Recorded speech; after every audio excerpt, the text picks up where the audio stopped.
Welcome back to Cotton Creation. So today I'm going to be sharing a review of the Eat Meaty products that I found in Sprouts grocery store. They have chicken cutlets, breaded chicken cutlets, and the carne asada. So what I did with the carne asada the first time I tried it is I used it for fajitas. Now all their products are made of mushrooms. So if you have a soy allergy or you're gluten free, most of their products are gluten free and soy free. Now I think the crispy cutlet might have some gluten in it. I'm not exactly sure, but here's the back side of it in case you want to check to see.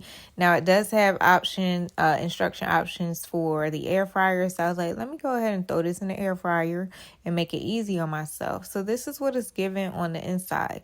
Like, okay, not too bad, but I am a little bit nervous, as you can see from the face. So let's see. Okay, let's see. Okay, that's not bad. I actually like it. It reminds me of a chicken breast. It's a little on the dry side though, but it is got some flavor and seasoning to it. And I could definitely see this going into like a chicken noodle soup. Take the breading off and doing like chicken chunks in that. It definitely will work for that.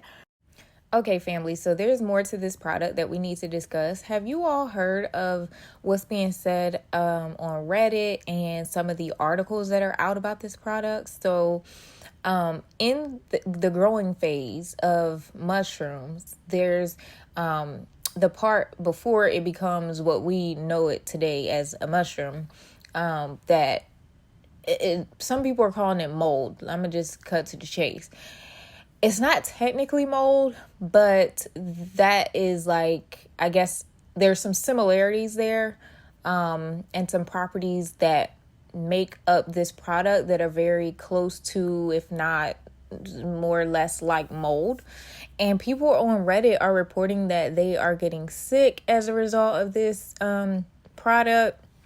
And some people are saying, when they first ate it, they were fine. And then all of a sudden, out of nowhere, they started getting sick every time they tried it. And I'm talking about really bad sick. I don't want to gross nobody out, so I'm going to save the details. But look it up on Reddit if you haven't heard. But now I'm afraid to continue to consume this product because I can't just be eating something good and then an hour later I'm just sick for a day or two. Like, I don't want that. So let me know in the comments what y'all have heard, and if this has been your experience or whatever your experience has been. I just would love to get you all's feedback and experience on this particular product because, like I said, I thought it was a good, in terms of taste and texture, product. There was some potential there. But yeah, I can't afford to be sick. So let me know if you like this video. Be sure to give it a thumbs up. And if you want to see more videos like this, be sure to hit that subscribe button so you don't miss out. Thanks for watching.